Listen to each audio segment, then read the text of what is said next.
Today's episode is brought to you by Security Financial Management.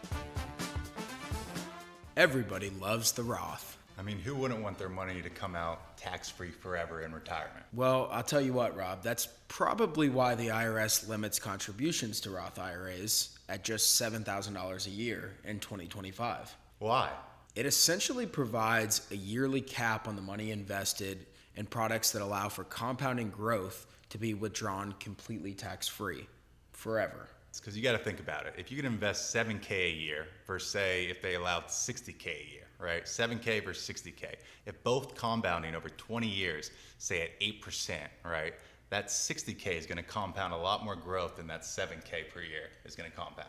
That's exactly right, Rob. So when we look at a traditional IRA and a 401K, which go in on a pre-tax basis and are taxed once you take out the money, hopefully in retirement, and then whereas with the Roth IRA and 401K, it actually goes in after tax, comes out tax-free, which of course everybody wants a tax-free income stream throughout retirement. Exactly, and that's the main difference between traditional and Roth. And that question raises a lot of misconceptions, right? Absolutely. It's a big deal. You look at traditional versus the Roth, where you're looking at accumulating growth in retirement and taking all that out tax-free, where the government never is going to touch that. I mean, at the beginning, you pay a little bit of ordinary income taxes for the rollover, right? Right, the conversion, yeah. But why would you ever not want to just do Roth?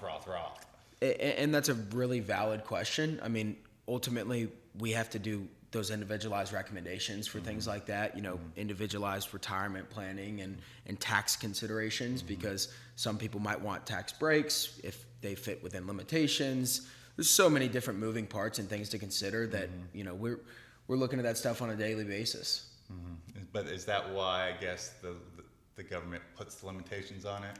I don't know about you, Rob, but if I was the government, I would certainly like to take advantage of taxes on an account with accumulated growth than not, right? Absolutely. Let's just do the math on it real quick. If you put away $7,000 a year, compounding at 8% for, say, 20 years, that's about $320,000.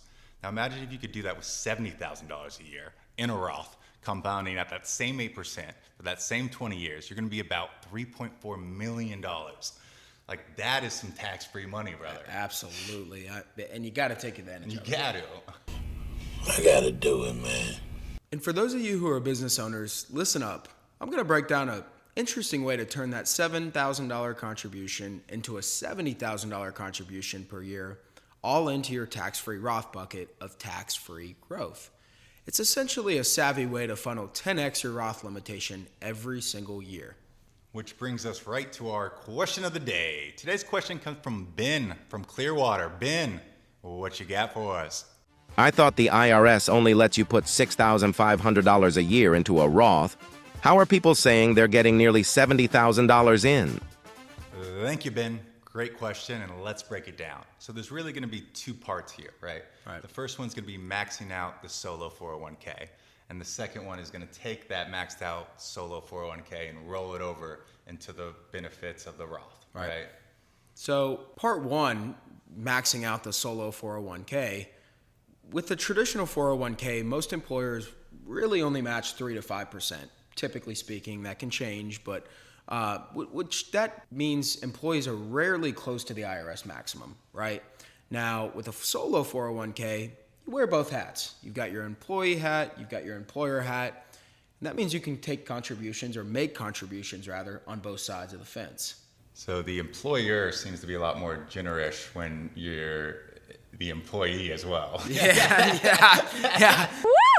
More money! Ah! That's a good point. I know I would be, right? I mean, you're the owner. You're like, I can't I can't match 100% if you have 1,000 employees, right? Yeah. The business might not be doing so well. Sure. But all of a sudden, you're the employee and the employer. You start to become a little more generous. You've got a little bit more leeway to make decisions at that point. Yep. And it makes sense, right? So here's the math. As an employee in 2025, you can put up to $23,500 a year, right? Or $31,000 if you're 50, is 51 or 50? 50. 50 and up as the catch-up provision, right? Yep. So pretend I own my own business. I'm going to put on my owner hat, right? I'm going to walk in, and the first thing I'm going to do is I'm going to max out that 401k to $23,500, right? Right. What's my next step?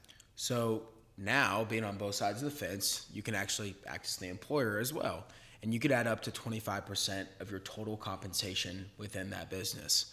So as long as your company is profiting 4x the difference of the contribution and limit, you should be there. Great. So I'm just going to go run to my car. I'm going to grab my owner's hat on, and I'm going to contribute the rest allowed to max out, which in 2025 would be 70K, right? And then bam, check one, part one done.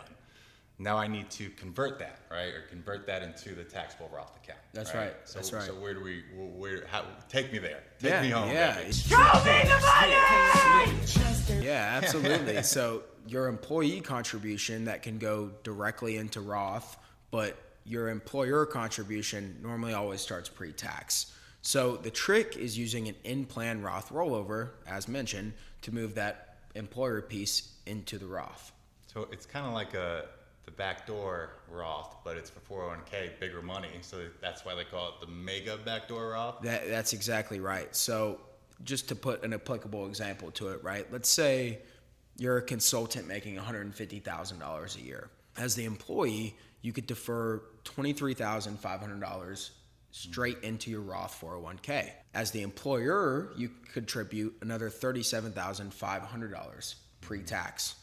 Then we roll over that employer piece to the Roth with an in-plan conversion. Now that's your Roth IRA conversion, except it's all within a 401k. All right. So now that I've effectively stuffed in about $70,000 into a Roth this year, that's going to continue to grow tax-free for the rest of my life, and withdrawals are going to be tax-free for the rest of my life. All right. Try getting that out of a traditional 401k. Good luck. Good luck. That's all I'll say, my friend. Good luck. And the key difference there is that big companies, most employees only ever see really a little piece of that 70K. Yeah. Right. And you go back to compounding interest. The more you can get into this Roth tax-free benefit for the rest of your life, right, that's compounding. It makes a huge difference when you can get a little slice of the pie from a company or the whole dang. Yeah, whole dang get pie. the whole pie. Yeah. I like pie. I love pie, man. Let's get the whole thing. Yeah. I mean, with a solo 401k, you don't depend on anyone else. You're the employer, you're the employee, which means you can push contributions right up to the IRS maximum, not just $23,500 with a 3 to 5% match. So bottom line, if you're self-employed and not using a solo 401k, there's a possibility you could be leaving millions in the future of tax-free dollars right there on the table. And remember, folks, don't just think like an employee. Think like the CEO of your own retirement, because that's exactly what you are.